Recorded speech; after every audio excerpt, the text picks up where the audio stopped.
ನಮಸ್ತೆ, ನಾನು ಕಾವ್ಯ. ಇವತ್ತು ನಾನು ಹೊಸ ರೀತಿಯ ಉಪ್ಪಿಟ್ಟು ಮಾಡಬೇಕು ಅಂತ ಅಂದ್ಕೊಂಡಿದ್ದೀನಿ. ಹಾಗಾಗಿ ಕಡಲೆಕಾಳು ನೆನೆಸಿ ಅದ್ರ ಜೊತೆಗೆ ಸ್ವಲ್ಪ ಹಸಿ ತೊಗರಿ ಕಾಳನ್ನು ಹಾಕಿ 3 ವಿಸಿಲ್ ಕೂಗಿಸಿ ಎತ್ತಿಟ್ಕೊಂಡಿದ್ದೀನಿ. ಇಲ್ಲಿ ನಾನು ಉಪ್ಪಿಟ್ಟಿಗೆ ಬೇಕಾದಂಥ ತರಕಾರಿಗಳನ್ನ ಕಟ್ ಮಾಡಿಟ್ಕೊಂಡು 1 ಕಪ್ ರವೆ ತೊಗೊಂಡಿದ್ದೀನಿ. ಇಲ್ಲಿ ನಾನು 4 ಈರುಳ್ಳಿ, 1 ಕ್ಯಾಪ್ಸಿಕಮ್ಮು, 8ರಿಂದ 10 ಮೆಣಸಿನ್ಕಾಯಿ, ಕರಿಬೇವಿನ ಸೊಪ್ಪು, ಕೊತ್ತಂಬರಿ ಸೊಪ್ಪು, 1 ನಿಂಬೆಹಣ್ಣು ತೊಗೊಂಡಿದ್ದೀನಿ. ಆಮೇಲೆ ನಾವು ಬಾಣಲಿ ಇಟ್ಕೊಂಡು ಅದಕ್ಕೆ ರವೆ ಹಾಕ್ಕೊಂಡು ಸ್ವಲ್ಪ ಎಣ್ಣೆ ಬಿಟ್ಕೊಂಡು ಚೆನ್ನಾಗಿ ಹುರ್ಕೊಬೇಕು. ರವೆ ಘಮ ಬರೋವರೆಗೂ ಚೆನ್ನಾಗಿ ಹುರ್ಕೊಂಡು ಸ್ವಲ್ಪ ರವೆ ಕಲರು ಚೇಂಜ್ ಆಗುತ್ತೆ ಅಲ್ಲಿವರೆಗೂ ಹುರ್ಕೋಬೇಕು ಚೆನ್ನಾಗಿ. ಅದೇ ಬಾಣಲಿಗೆ ನಾನು 8ರಿಂದ 10 ಸ್ಪೂನ್ ಆಗೋಷ್ಟು ಎಣ್ಣೆ ಹಾಕಿದ್ದೀನಿ. ಇಲ್ಲಿ ಎಣ್ಣೆ ಕಾದ ನಂತರ ನಾನೀಗ ಸಾಸಿವೆ, ಜೀರಿಗೆ, ಕಡಲೆಬೇಳೆ ಹಾಕ್ಬಿಟ್ಟು ಚೆನ್ನಾಗಿ ಫ್ರೈ ಮಾಡ್ಕೊತಾ ಇದ್ದೀನಿ. ಒಂಚೂರು ಕಡಲೆಬೇಳೆ ಫ್ರೈ ಆದಮೇಲೆ ಹಸಿಮೆಣ್ಸಿನ್ಕಾಯಿ ಹಾಕ್ಕೊಂಡು ಒಂದು ಸುತ್ತು ತಿರುಗಿಸಿ ಈರುಳ್ಳಿ ಹಾಕ್ಕೊತಾ ಇದ್ದೀನಿ.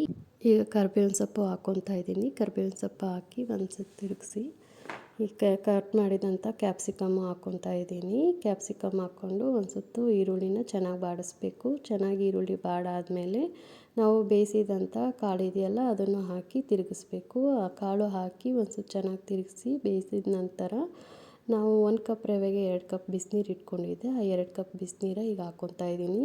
ಹಾಗಾಗಿ ಕುದಿ ಚೆನ್ನಾಗಿ ಬರ್ತಾಯಿದೆ ಬೇಗ.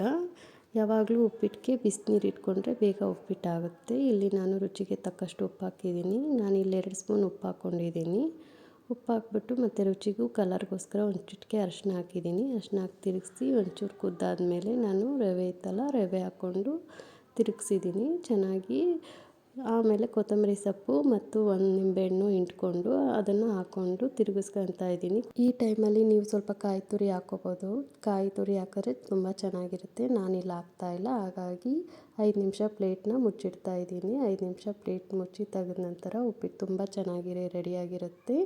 ಇದನ್ನು ನೀವು ಒಮ್ಮೆ ಟ್ರೈ ಮಾಡಿ ನೋಡಿ, ನಿಮಗೆ ಇಷ್ಟ ಆಗ್ಬೋದು.